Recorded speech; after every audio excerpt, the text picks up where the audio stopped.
अगर आप इसके अंदर हैं तो काइंडली मेरी स्क्रीन शेयरिंग इनेबल कर दें ताकि मैं शेयर कर सकूं।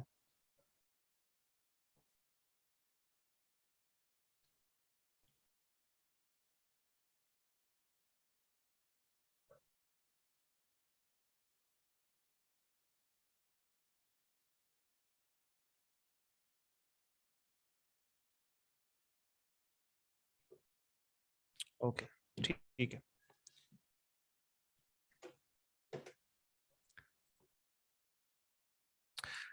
अच्छा, फर्स्ट ऑफ ऑल अस्सलाम वालेकुम टू एवरीवन।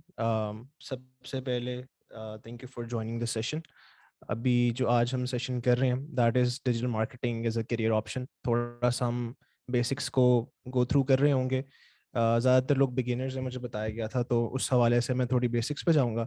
और मैं चाहूँगा कि थोड़ा इंटरेक्टिव सेशन हो, क्योंकि सारा इन्फॉर्मेशन तो आपको यूट्यूब इससे वगैरह से भी मिल जाती है। तो मैं चाहूँगा कि आप लोग क्वेश्चंस ज़्यादा करें मेरे से, ताकि मैं आपको उसके आंसर्स दे सकूँ और आपकी लर्निंग ज़्यादा हो सके। ठीक है, तो सबसे पहले जो है थोड़ा सा मैं इंट्रोडक्शन करा देता हूँ आपको।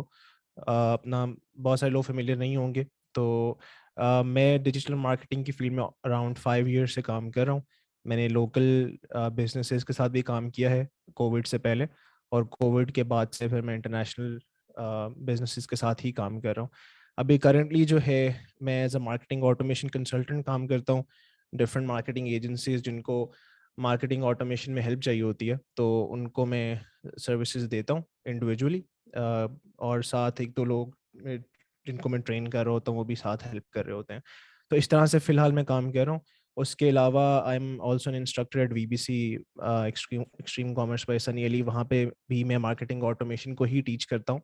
मार्केटिंग ऑटोमेशन बेसिकली एक ब्रांच है डिजिटल मार्केटिंग की ही, उसके अंदर हम मज़ीद जो है आएंगे।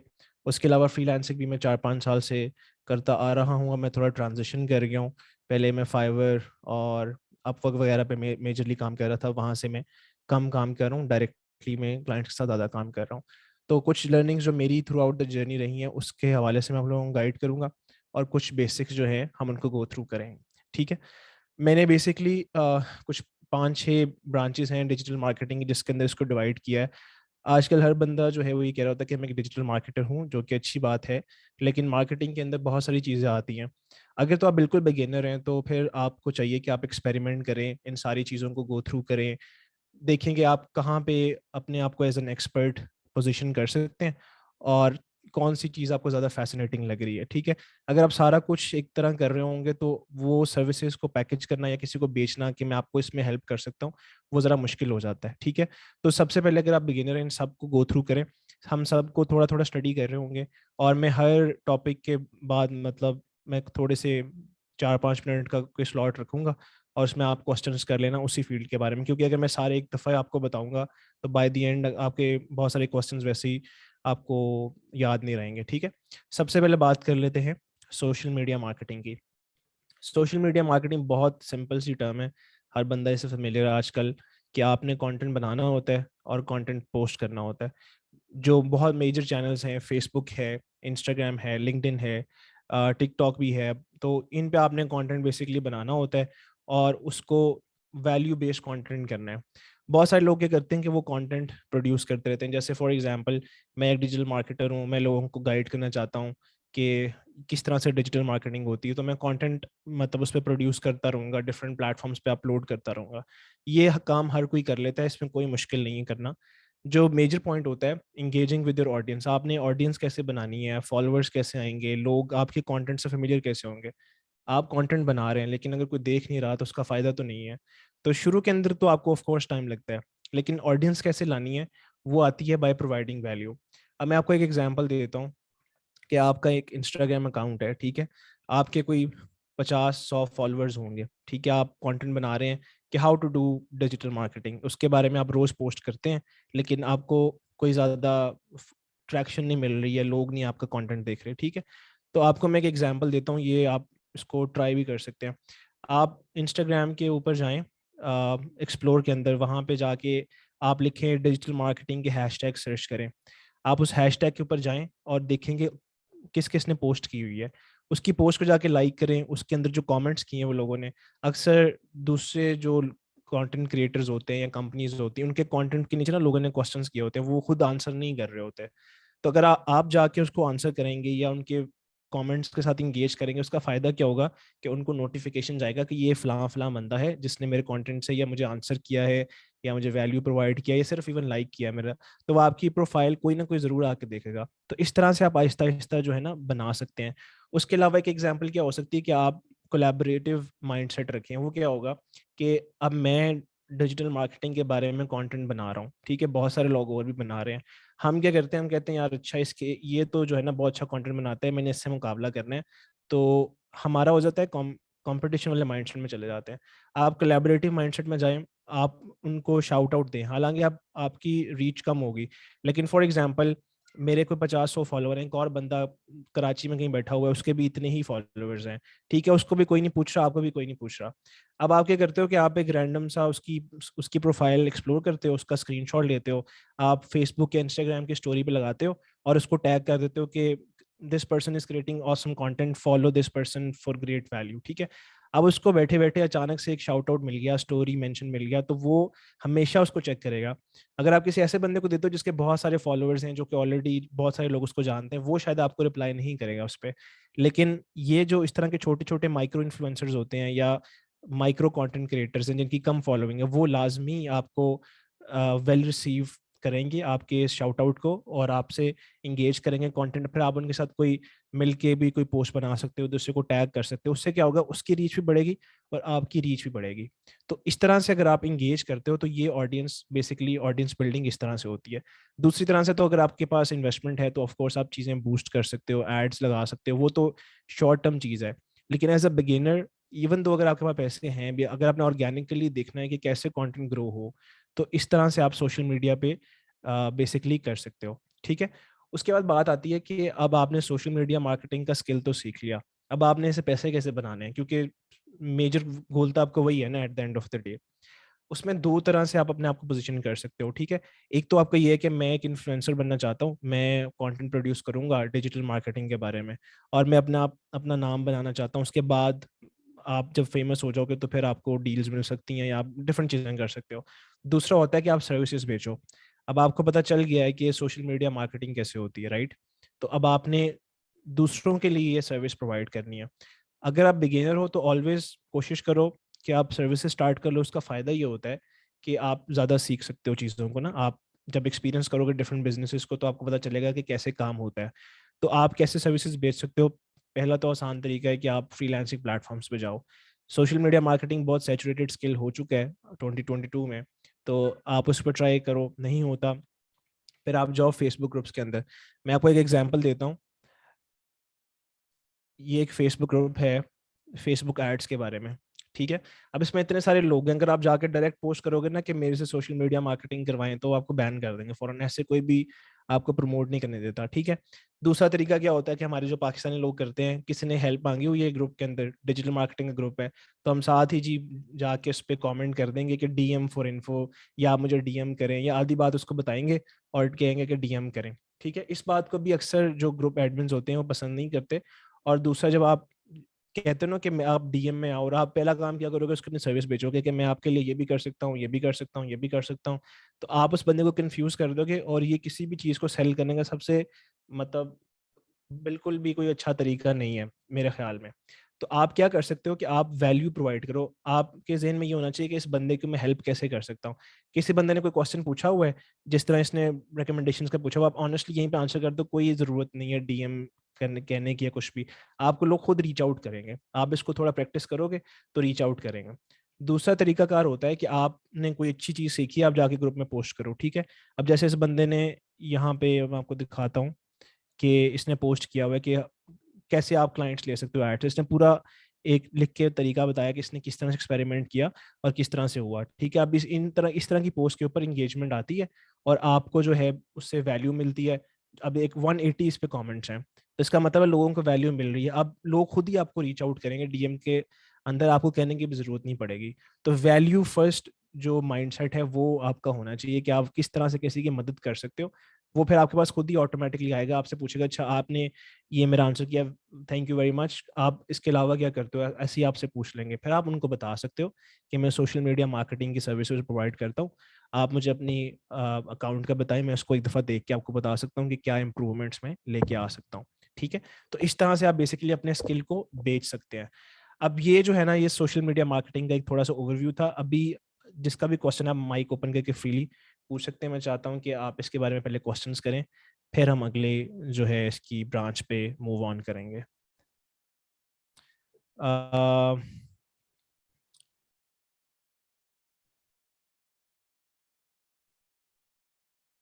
जी आयशा, आप क्वेश्चन कर सकती हैं। अस्सलाम वालेकुम सर।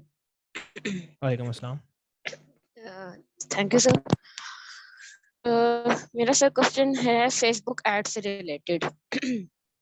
ठीक है, जैसे कि आपने स्टार्टिंग में हमें बता दिया कि भी ये बहुत बड़ी फील्ड है और आपने हर एक में हम एक्सपर्टीज नहीं ले सकते, तो मैं बेसिकली फेसबुक एड्स को टारगेट करना चाहती हूँ। ठीक है, उसमें ठीक है। मेरा सबसे पहला ये क्वेश्चन है कि अगर हमें, क्योंकि बहुत ही चीजों का नहीं पता होता, अभी मुझे 1-1.5 माह हुआ है इस चीज के ऊपर, लेकिन अगर हमारा अकाउंट रिस्ट्रिक्ट हो जाए, ठीक है, ड्यू टू एनी फैक्टर, अब मुझे नहीं पता 2019 से मेरा एड अकाउंट जो है ना, I don't know it's personal और बिजनेस मैनेजर, मुझे नहीं पता कौन सा वो एड अकाउंट है, लेकिन वो रिस्ट्रिक्ट हो गया, तो इन केस उस केस में हम लोग क्या करें, एक नई आईडी बना लें, फिर वो एक्टिव नहीं होगी तो उस पर भी फेसबुक वालों को इतरा दें, या इन्हीं के इसी के आईडी पे हम लोग क्या कर सकते हैं कि ये रिस्ट्रिक्शन खत्म हो जाए। ठीक है, पहला। आपका क्वेश्चन दूसरा हो गया। मेरा सजेशन ये, जी पूछें नहीं, पूछें। दूसरी मुझे आपसे एक सजेशन चाहिए थी। जैसे कि हम्म, आपने अभी बोला है कि आपको रेगुलर कंटेंट जो होता है वो हर एक बंदा पोस्ट कर लेता है, ठीक है, तो उसमें हमने वैल्यू ऐड करनी है, लेकिन अगर हम इनिशियली स्टार्ट करें तो क्या हमें बूस्ट लगाने चाहिए इनिशियली, अगर हम लोग कोई भी बिजनेस है या किसी का बिजनेस हम हैंडल करें और उसका इनिशियल लेवल पे बिजनेस है, या फिर हम लोगों को जो है ना बूस्ट अभी नहीं लगाना चाहिए, थोड़ा वेट करना चाहिए, ऑडियंस जनरेट करके फिर उसके बाद लगाने चाहिए? ये मेरे 2 क्वेश्चन हैं। ठीक है, परफेक्ट। मैं पहले आपके पहले क्वेश्चन का आंसर कर देता हूँ। ठीक है, अगर तो आपके ऊपर सस्पेंशन लगी है, एक पहले होता है कि आपको ना एक दफ़ा वो वार्निंग देते हैं और आपसे कहते हैं कि आप वायलेट कर रहे हैं हमारी पॉलिसीज, उसके ऊपर आप उनसे अपील कर सकते हैं। ठीक है, कई दफ़ा आपको एक अपील का मौका मिलता है, कई दफ़ा 2 दफ़ा भी मिल जाता है। लेकिन अगर आप उन्होंने आपका सारा कुछ ही बैन कर दिया है और आपको कुछ भी वो नहीं करने दे रहे उसके अंदर, तो फिर आपको वो आईडी नहीं मिलेगी। मेरा पर्सनल एक्सपीरियंस ये है, मैं फेसबुक एड्स पे काम किया है, मैं बहुत ज़्यादा कोई एक्सपर्ट नहीं हूँ, लेकिन ये मैं आपको पर्सनल एक्सपीरियंस से बता सकता हूँ कि जो मेरी अपनी पर्सनल आईडी थी जो वेरीफाइड थी, और वो बहुत पुरानी आईडी है, जब से मैंने फेसबुक बनाया कोई 7-8 साल पहले, वो मेरी उसके ऊपर एड्स, बिजनेस मैनेजर सारा कुछ रिस्ट्रिक्ट हुआ हुआ है, मैं कुछ भी नहीं कर सकता। मैंने अपील भी करके देखी है। अगर तो वो आपने ट्राई कर ली ना हर तरह से, आप उनकी चैट से बात करो, उनको ईमेल करो, अगर वो आपको अकोमोडेट नहीं करे तो उसका मतलब है कि वो आपको किसी भी तरह नहीं आईडी वापस लेके आने देंगे। तो उसका फिर तरीका यही होता है कि आप एक और आईडी बनाओ। मैंने भी एक और आईडी बनाई हुई है, अपने अपने ही नाम से बनाई हुई है। तो आप उसको बनाओ और उसके ऊपर भी जब आप उस पर एड्स मैनेजर बनाओगे, ये तो उसके ऊपर आपने बहुत ज़्यादा एड्स अचानक से लॉन्च नहीं कर देनी, आप उस पर थोड़ा सा आहिस्ता आहिस्ता एड स्पेंड करके तो उसको इंक्रीज करें। उससे फिर ये होगा कि वो आपका फ़ौरन से सस्पेंड नहीं करेंगे या उस तरह से नहीं करेंगे। तो आपको अगर तो आपने ऑलरेडी ट्राई कर लिया हुआ है, नहीं हुआ तो फिर गो फॉर अनदर अकाउंट। ठीक है, और दूसरा ठीक। क्वेश्चन भी आपका मैं आंसर कर देता हूँ। दूसरे क्वेश्चन में आपने पूछा कि बूस्ट हमें फॉरेन से किसी की करना चाहिए अगर कोई पेज है।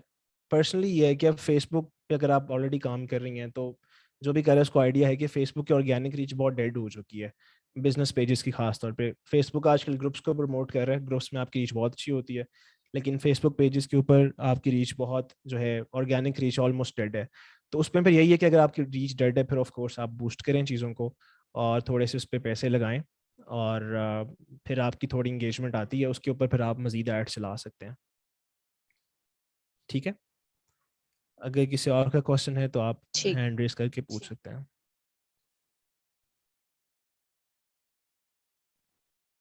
सर मेरा सर मैं क्वेश्चन है एक और क्वेश्चन।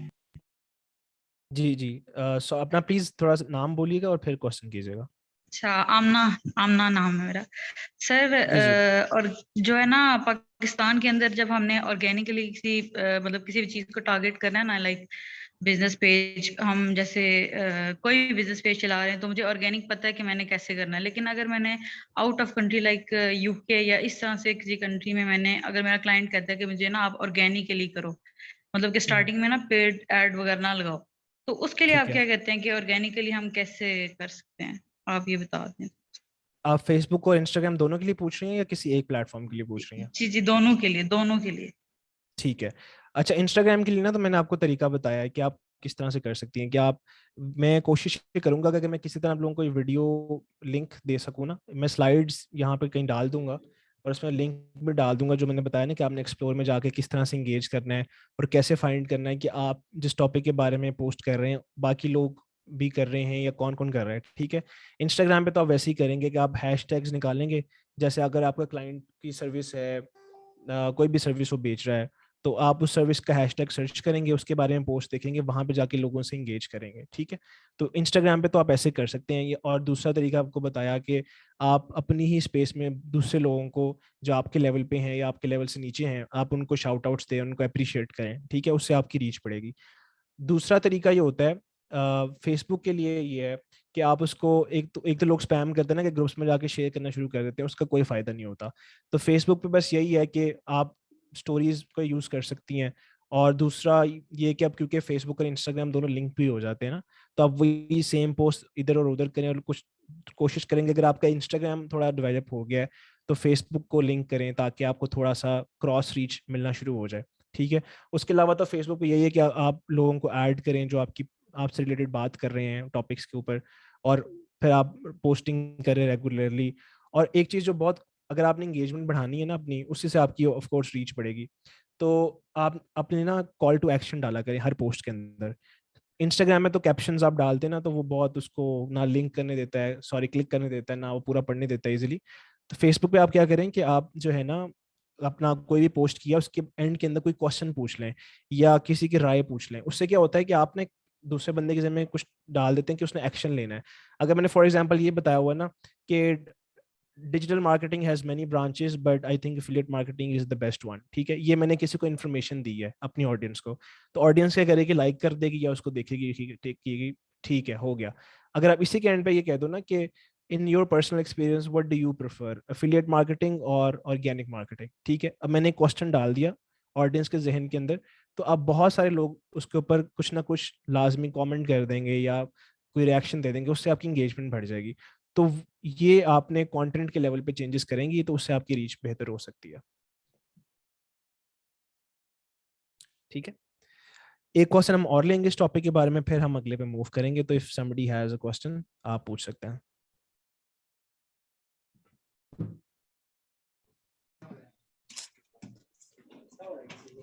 अस्सलाम वालेकुम सर। वालेकुम अस्सलाम जी। हसनैन जी, पूछिए क्वेश्चन आप। अस्सलाम सर, आवाज आ रही है? जी जी हसनैन, आवाज आ रही है, आप क्वेश्चन करें।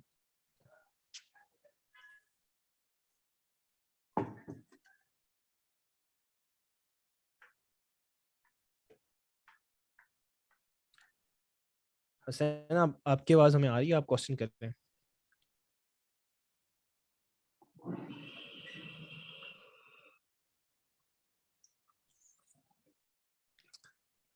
सर अस्सलाम वालेकुम।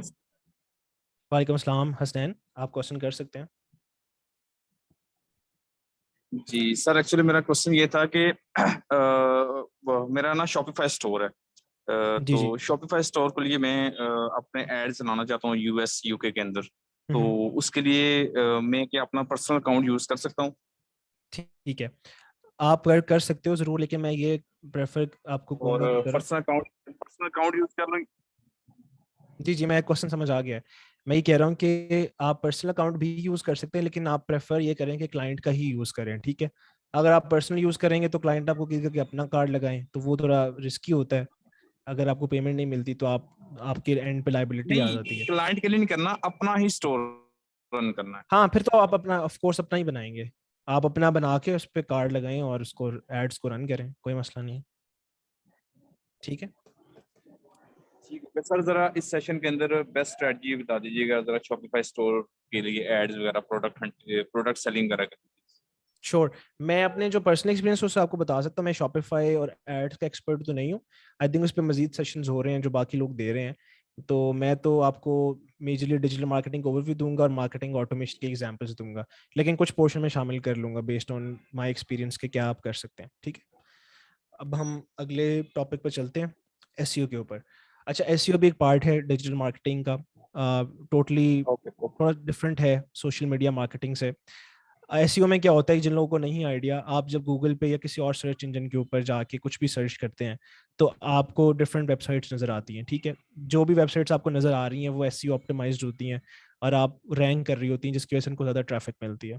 ठीक है, तो एसईओ आप करने करके ये कोशिश करते हैं कि आपके स्पेसिफिक वेबसाइट पेजेस जो हैं वो आपकी कैसे रैंक हो सकते हैं। ठीक है, एक बहुत कॉमन मिसकंसेप्शन है, अगर तो कोई टेक्निकल बंदा है उसको पता होगा, आम बंदे को ये बात पता नहीं होती।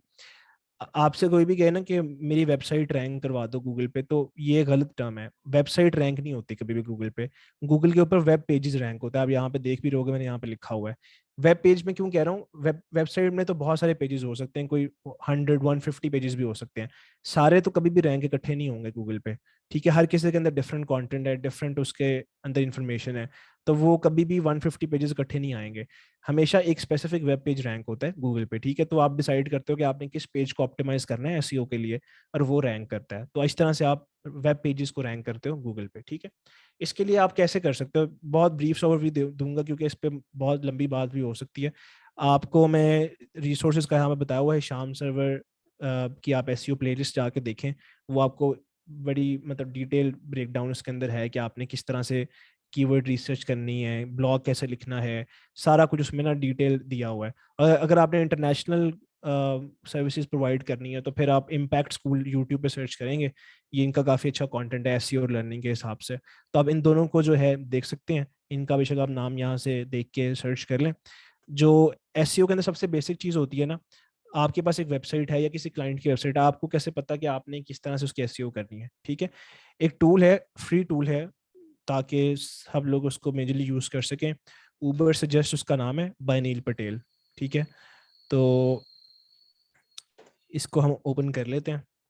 इसके अंदर जो है ना, अब फॉर एग्जांपल मैं पता करना चाहता हूँ कि मेरे पास एक वेबसाइट है जो कि मैं रैंक करना चाहता हूँ डिजिटल मार्केटिंग के कीवर्ड के ऊपर, कि अगर कोई डिजिटल मार्केटिंग अमेरिका में सर्च करे, या लेट्स गो फिर पाकिस्तान कर लेते हैं। यहाँ पर अगर हमें फ्री वर्जन में ऑप्शन दे दे तो देख लेते हैं इसको, इंग्लिश पाकिस्तान। ठीक है, अब हम सर्च करेंगे इसके अंदर।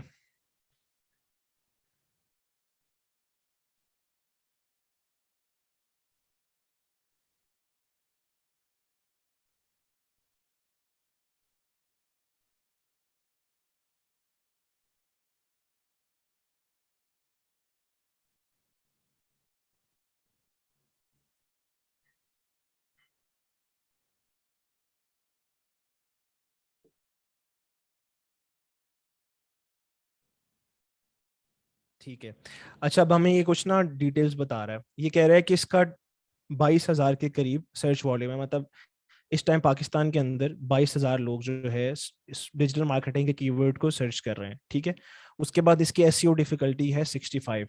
ये 1 से लेके 100 तक रैंक करती है। डिफरेंट सॉफ्टवेयर को बताते हैं जितनी ये हाई होगी उतना मुश्किल होगा इस कीवर्ड पे रैंक करना। ठीक है, तो अगर आप बिगिनर हैं, आपका नया नया ब्लॉग है या आपके क्लाइंट का भी नई नई वेबसाइट है, तो आप ऐसे कीवर्ड्स को टारगेट करें जिनकी एसईओ डिफिकल्टी 40 से कम हो। ये डेफिनेटली एक हाई वॉल्यूम वाला कीवर्ड है, और ये आपको फिर रिलेटेड कीवर्ड्स भी बता रहा है कि कितना वॉल्यूम है। अब जैसे मैं आपको एग्जांपल देता हूँ, digital marketing course in Karachi ये आइडियाज दे रहा है। इसका 1000 वॉल्यूम है, 1000 लोग इसको सर्च कर रहे हैं मंथ के अंदर, और इसकी सर्च डिफिकल्टी 18 है सिर्फ। तो अगर आप आज एक नया ब्लॉग क्रिएट करें और उसके अंदर एक आप ब्लॉग पोस्ट लिखें, digital marketing courses in Karachi, ठीक है, उसके अंदर अच्छी इमेजेस डालें, अच्छा कंटेंट डालें, लिंकिंग करें, तो आपकी इसके ऊपर रैंक हो सकती है वेबसाइट या ब्लॉग। ठीक है, और आपकी जब रैंक होना शुरू हो जाएगी, आपके पास ट्रैफिक आना शुरू हो जाएगी, और आप उसको यूज करके, अगर आपकी ई कॉमर्स साइट है तो आप अपने प्रोडक्ट्स को लिंक कर सकते हो सेल्स जनरेट करने के लिए। अगर आप सिर्फ ब्लॉग लिखते हो, कुछ और नहीं करते, तो फिर आप एफिलिएट मार्केटिंग कर सकते हो या गूगल एडसेंस लगा सकते हो। ठीक है, तो वो उस तरह से आप फिर पैसे जनरेट कर सकते हो। तो ये बेसिकली एक एग्जांपल है एसईओ की। अब हमें पता है कि यार एक अच्छा कीवर्ड है, हम ऐसे कीवर्ड्स को निकाल के रख लेते हैं और उसके बाद उसके ऊपर कंटेंट लिखते हैं, और इसका एक बेहतर आइडिया ये होता है कि जैसे digital marketing courses in Karachi है ना, मैं क्या करूँगा, मैं यहाँ पर लिख भी लेता हूँ।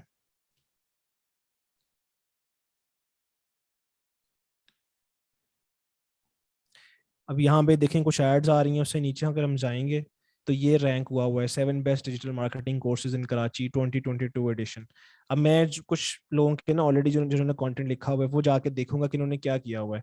अब ये मैंने देखा है, ये एक डिजिटल स्कूल का ब्लॉग है, ये इन्होंने ब्लॉग लिखा हुआ है, इसमें इमेजेस भी हैं, इसमें इन्होंने इंडेक्स भी बनाया हुआ है टेबल ऑफ कंटेंट्स का, और ये इसमें वीडियो भी इंटीग्रेटेड है।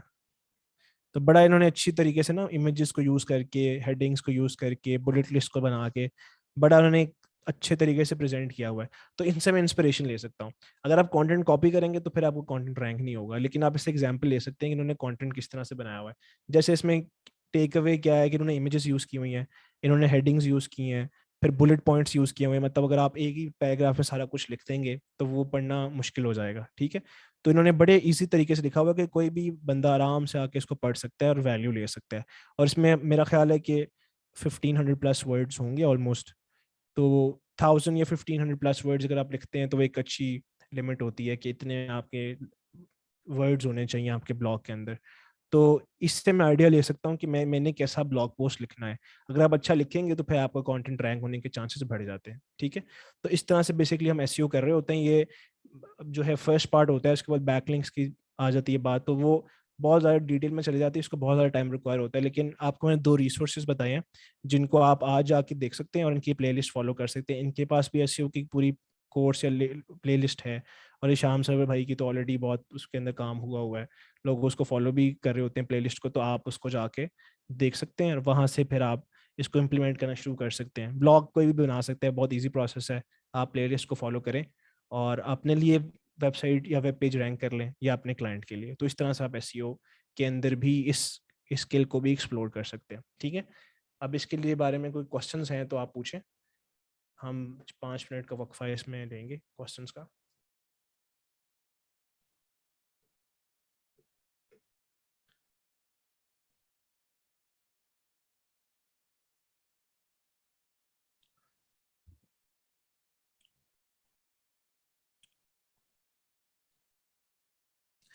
अगर कोई क्वेश्चन नहीं है तो फिर मूव ऑन कर सकते हैं।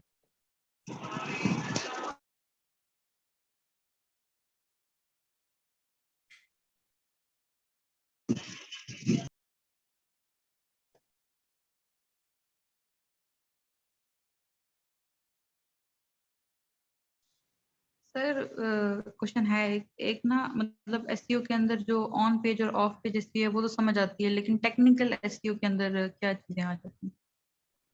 अच्छा, टेक्निकल एसईओ के अंदर ना आपका स्कीमा जनरेट करना होता है अपने वेबसाइट का। तो उसके ऊपर भी इसके अंदर वीडियोस हैं ऑलरेडी।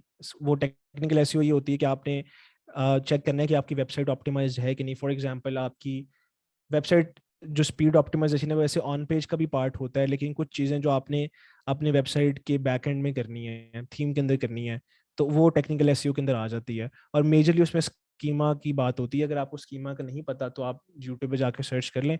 वो सिर्फ जनरेट करना होता है और उसको फिर लिंक करना होता है आपने गूगल के एक टूल के साथ। तो वो आप कर लें तो वो उसके अंदर हो जाता है। उसमें इतना कोई ज़्यादा काम नहीं करना होता आपको, अगर आपकी वेबसाइट कोई बहुत एक्सटेंसिव नहीं है तो।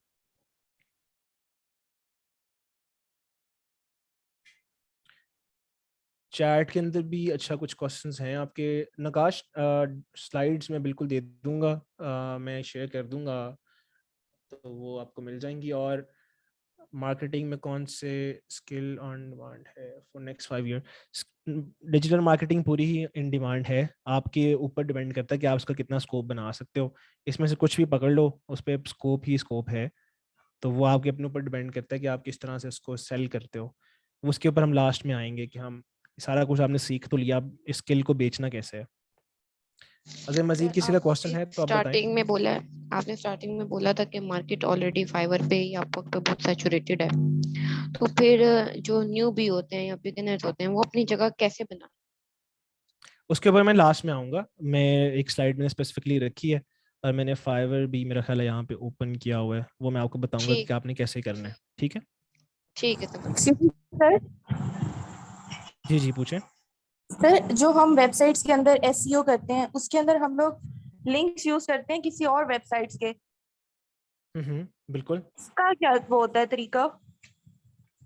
अच्छा, मैं आपको एग्जांपल देता हूँ। अब फॉर एग्जांपल आपने एक ब्लॉग बनाया ना ब्यूटी एंड हेल्थ केयर के बारे में, ठीक है। आप कहती हैं कि 90% जिस तरह कोई भी ब्रांड यूज करता है ना कि 9 out of 10 dentist recommend this product, ठीक है। आप इस तरह से कोई ना स्टेटमेंट बनाते हैं कि 80% लोगों को प्रॉपर मेकअप का नहीं पता, ठीक है। तो ये आपने कहाँ से इफेक्ट जनरेट किया? आप अपनी तरफ से तो नहीं कह सकती, कह तो सकती हैं, मतलब फ्रीडम स्पीच है, लेकिन लोग इसको बिलीव नहीं करेंगे इतनी सारी से, क्योंकि आपने कहा एक रैंडम ब्लॉग उठ के कोई भी कह सकता है कि 80% लोग ऐसे नहीं करते। आपको प्रूफ देना होता है, ठीक है। तो आप बहुत सारी जो गवर्नमेंट वेबसाइट्स होती हैं स्पेसिफिकली यूएस की जो रिसर्च करती हैं, आप लिखेंगे मेकअप रिसर्च या आपको जिस उसके बारे में फैक्ट्स सर्च करेंगे, मेकअप फैक्ट्स, जब आप सर्च करेंगे ना तो ऐसी वेबसाइट्स आएंगी जिसके अंदर ये स्टैट्स दिए होते हैं। तो आप वो स्टैट को यूज करें, उसको कोट करें और लिंक कर दें ऐसी वेबसाइट के साथ। इससे क्या होता है कि आपकी ना ब्लॉग और कंटेंट में क्रेडिबिलिटी आ जाती है, लोगों को पता है कि ये बात आपने एक फैक्ट उठाया है किसी रिसर्च से, अपनी तरफ से बात नहीं की। दूसरी चीज ये होती है, एक तो पॉइंट ये हो गया जिसका फायदा है, दूसरा फायदा ये होता है कि जब आपका ब्लॉग है ना, अगर उसमें आउटगोइंग लिंक्स हैं, एक होते हैं बैक लिंक्स, मतलब आप किसी और की वेबसाइट आपके ब्लॉग को या वेबसाइट को लिंक कर रही है, वो तो इनकमिंग लिंक्स या बैक लिंक्स हैं। लेकिन आपका एक अच्छा ब्लॉग पोस्ट की निशानी होती है कि उसमें बैक लिंक्स भी उसको मिल रहे होंगे और उसमें आउटगोइंग लिंक्स भी होंगे। तो अगर आपने ब्लॉग के अंदर कुछ 6-7 और लोगों को लिंक किया हुआ है तो उससे फिर आपके ब्लॉग को ना गूगल ज़्यादा अप्रिशिएट करता है, ठीक है। और आप इसमें एक टिप आपको बताऊं कि फॉर एग्जांपल आपने 5 वेबसाइट्स को लिंक किया हुआ है अपने अपने कंटेंट के अंदर, आप जब ब्लॉग पोस्ट कर देंगी ना तो आप क्या करें, आप उन वेबसाइट्स के ऊपर जाएं, उनकी कॉन्टेक्ट ईमेल दी होती है, आप उनको कहेंगे hey I found great value in your blog post and I linked your blog और वेबसाइट इन माय कंटेंट, ठीक है, feel free to check it out. अब आपने उसको ईमेल कर देना तो हो सकता है वो आपके वही पोस्ट अपने ऊपर शेयर कर दे, ठीक है। मतलब आप एक स्टेप एक्स्ट्रा किया सिर्फ, लेकिन ये छोटी छोटी चीजें होती हैं जिससे आप मतलब स्टैंड आउट कर सकते हैं। बहुत सारे लोग करते हैं, ब्लॉग लिखते हैं, आउटगोइंग लिंक्स भी देते हैं, लेकिन ये आपको एक चीज बताइए, अगर आप ये कर लोगी तो आप बहुत सारे लोगों से डिफरेंट हो जाती हो। तो इसी तरह से आपने सैचुरेशन के अंदर खेलना होता है कि आप किस तरह से अपने आप को डिफरेंट बना सकते हैं। तो एक चीज आप ये कर सकती हैं।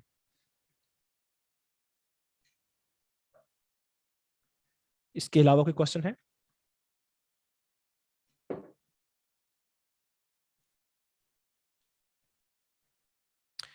ठीक है, हम आगे मूव ऑन करते हैं। अच्छा, ये पीपीसी का मैंने एक रखा था, कुछ लोग क्वेश्चंस कर रहे थे सोशल मीडिया मार्केटिंग के ही टॉपिक के अंदर। पीपीसी भी जो है ना वो बेसिकली मार्केटिंग के अंडर ही आती है, और पीपीसी का मतलब है पेड पर क्लिक, ठीक है। क्या आप क्लिक करने पे पे करते हो, तो उसके अंदर क्या होता है, फेसबुक एड्स होती हैं, इंस्टाग्राम एड्स, क्योंकि आप बेसिकली पे कर रहे हो तो इन प्लेटफॉर्म्स को कुछ क्लिक्स लेने के लिए, ठीक है। तो अब पीपीसी के अंदर डिफरेंट प्लेटफॉर्म्स आपको बताए हुए हैं, फेसबुक इंस्टाग्राम तो बहुत अरसे से चल रहा है, गूगल एड्स थोड़े कॉम्प्लिकेटेड होते हैं, और टिकटॉक एड्स आजकल बहुत ट्रेंड के अंदर हैं क्योंकि टिकटॉक पे बहुत अच्छी रीच है, तो आप उसके ऊपर भी जा सकते हो।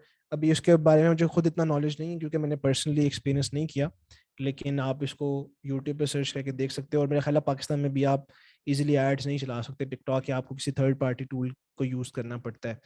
तो पीपीसी के अंदर क्या होता है कि आपने एड्स चलाने हैं, फेसबुक और इंस्टाग्राम पे तो सेम तरीके से चलते हैं। आप फेसबुक एड्स मैनेजर पे जाते हैं, मैं यहाँ पे आपको एग्जांपल भी दिखा देता हूँ।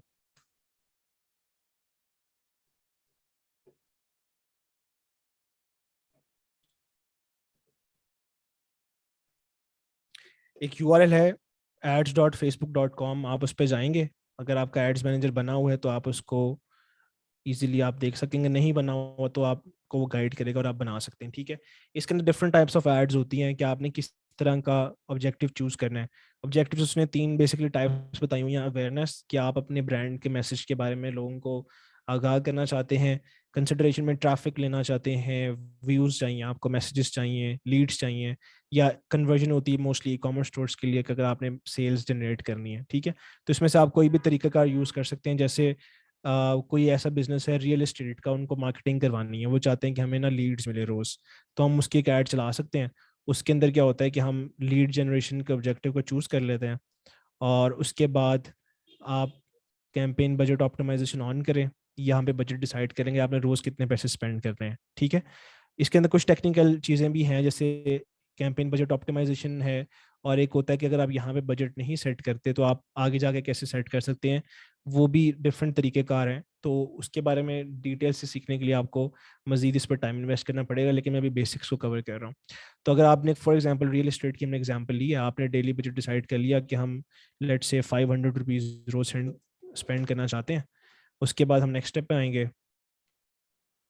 नेक्स्ट स्टेप के ऊपर हम इंस्टेंट फॉर्म्स को ही फिलहाल चूज करेंगे कि लोग फॉर्म फिल करें और जो है हमारे पास उनकी डिटेल्स आ जाएं, ठीक है। उसके बाद हम नीचे आते हैं, यहाँ पे हमारे से वो ऑडियंस का पूछेगा, ठीक है, मैंने सेलेक्ट कर दिया कि पाकिस्तान है, एज क्या है। मोस्टली रियल एस्टेट के बारे में जो लोग इंक्वायर कर रहे होते हैं वो मेन कर रहे होते हैं, हम उसको सिलेक्ट कर लेते हैं। उसके बाद हम ये सिलेक्ट कर सकते हैं कि किस तरह के इंटरेस्ट हों लोगों के, मतलब जिन लोगों को हम टारगेट करना चाह रहे हैं उनके किस तरह के शौक हैं फेसबुक पे। तो इस पर मैं सर्च करता हूँ, अगर मुझे मिल जाए बहरिया टाउन, आपको देखिए बहरिया टाउन का भी यहाँ पे मिल गया हमें, ठीक है। बहरिया टाउन हमने सेलेक्ट कर लिया, ठीक है। इस तरह डीएचए भी इसमें आ रहा होगा मोस्ट प्रॉब्ली,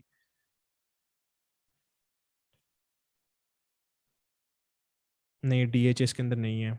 डिफेंस हाउसिंग, जैसे अब इसके अंदर डिफेंस हाउसिंग अथॉरिटी लाहौर, कुछ सिटीज़ की नहीं भी आती, उसका मसला नहीं है। लेकिन आप देखेंगे आप किसी शहर में स्पेसिफिकली टारगेट कर रहे हैं तो उधर की मेजर जो वहाँ पे कम्युनिटीज़ हैं उनको टारगेट कर लें, वरना आप अगर पूरे पाकिस्तान में कर रहे हैं तो आप इस तरह की मेजर चीज़ें डाल सकते हैं, ठीक है। ये इंटरेस्ट हैं जिसके बेस पे हम टारगेट कर रहे हैं। फिर ज़मीन.com में डाल सकता हूँ, रियल एस्टेट इन्वेस्टिंग है। तो इससे बेसिकली फेसबुक पता चल रहा है कि ऐसे लोगों को टारगेट करना है जो इस तरह की चीज़ों में इंटरेस्ट रखते हैं, ताकि आप करीब तरीन पहुंच सकें अपनी ऑडियंस के, ठीक है। या आपने इंटरेस्ट सेलेक्ट कर लिया, उसके बाद आपने यहाँ पे लिखा हुआ है ऑटोमेटिक प्लेसमेंट्स। प्लेसमेंट्स का क्या मतलब है कि आपकी ऐड कहाँ पे शो हो। अगर तो आप चाहते हैं कि फेसबुक अपनी मर्जी से, इंस्टाग्राम और फेसबुक जहाँ मर्जी दिखाए, तो आप इसको ऑटोमेटिक पे रहने दें, ठीक है। अगर आप चाहते हैं कि मैं स्पेसिफिकली डिफाइन करना चाहता हूँ कि मेरी ऐड कहाँ पे शो हो, तो इसमें आप सेलेक्ट कर सकते हैं फेसबुक पे दिखानी है सिर्फ, सिर्फ इंस्टाग्राम पे दिखानी है, दोनों पे दिखानी है। दूसरा होता है ऑडियंस नेटवर्क, जैसे कुछ ब्लॉग्स होते हैं उन वेबसाइट्स के ऊपर भी आपकी ऐड शो हो सकती है ऑडियंस नेटवर्क के थ्रू। और आप इसमें डिसाइड कर सकते हो कि आपने फीड पे दिखाना है, वीडियो फीड में दिखाना है, जहाँ जहाँ आपको ऐड देखना है वो आप वहाँ पे अपनी मर्जी के मुताबिक इसको सिलेक्ट कर सकते हो, ठीक है। ये आपने करने के बाद आपने नेक्स्ट स्टेप पे आ जाना है। और उसके बाद आपने करना क्या है कि यहाँ से अपना फेसबुक पेज सेलेक्ट करना होता है कि आपने किस पेज पे चलाना है, ठीक है। इंस्टाग्राम अकाउंट भी आप चेक करेंगे। और उसके बाद जो है आप कुछ मीडिया यहाँ पे ऐड, मतलब यहाँ पे इमेज या वीडियो ऐड कर सकते हैं। उसके बाद आप यहाँ पे कैप्शन डालेंगे, एक हेडलाइन डालेंगे, और साइन अप का फॉर्म है, इसके अंदर जाके आप फाइनली फॉर्म बना सकते हैं कि आपने फॉर्म बनाया, उसमें आपने क्या क्या क्वेश्चंस पूछने हैं। क्वेश्चंस के अंदर आप जाके बता सकते हैं कि आपको उनका ऑफ कोर्स नाम चाहिए, ईमेल चाहिए और फ़ोन नंबर चाहिए होता है रियल एस्टेट में मोस्ट इंपॉर्टेंट जो है। तो ये चीज़ें आप कर सकते हैं, ये कलेक्ट हो जाएंगी और आपको नोटिफिकेशंस भी आते रहेंगे कि आपकी लीड्स आ रही हैं, ठीक है। तो इस तरह से आप रन करेंगे और उसके बाद आपको जैसी ऐड एक्टिवेट होती है आपको फिर लीड्स आना शुरू हो जाती हैं। तो एक बहुत बेसिक एग्जांपल है जो आप इसको कर सकते हो। एड्स एक बहुत कॉम्प्लिकेटेड सब्जेक्ट तो नहीं है, आप अगर लीड जनरेशन कर रहे हैं तो सिंपल ही होता है, लेकिन आपको एक डिटेल्ड इसका ब्रेकडाउन देखना पड़ेगा और आप टेस्ट करेंगे तो आपको आइडिया होगा कि कैसे ये होगा। तो इस तरह से आप लीड जनरेट कर सकते हैं, ठीक है। इसके लिए अगर आपने रिसोर्सेज का पूछना है तो HBS सर्विसेज को जो है आप सर्च करें यूट्यूब पे जाके, वो बड़ा अच्छा कंटेंट है फेसबुक एड्स के ऊपर भी, उर्दू के अंदर उन्होंने समझाया हुआ है, तो आप इसको जाके देख सकते हैं। और इसके बारे में अगर कोई क्वेश्चंस हैं तो आप पूछें।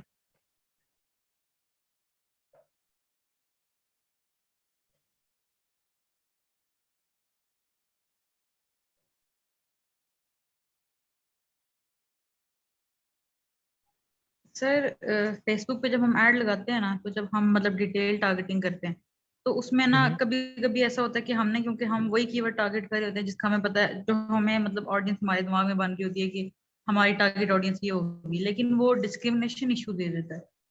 तो इसका क्या इशू है, मतलब कि वो अच्छा अच्छा कहता है अच्छा, बिल्कुल कि समझ। बहुत ही आपने ज्यादा हम जो है ना वो डीप जाके टारगेट कर रहे हैं ऑडियंस। मुझे 2-3 बार ये आया डिस्क्रिमिनेशन। आप मुझे बताएं कि आपके ऐड का कंटेंट क्या था, मतलब आप किस चीज़ को प्रमोट कर रही थी।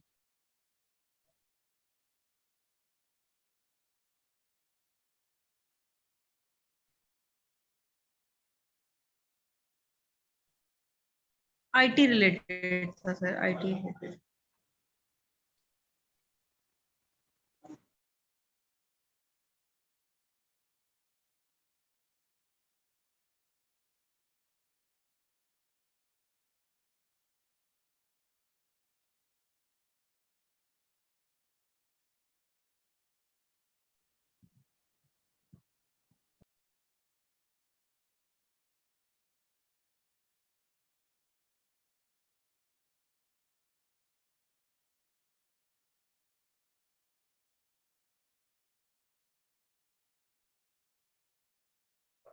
जी, अब मेरी आवाज़ आ रही है आप लोगों को?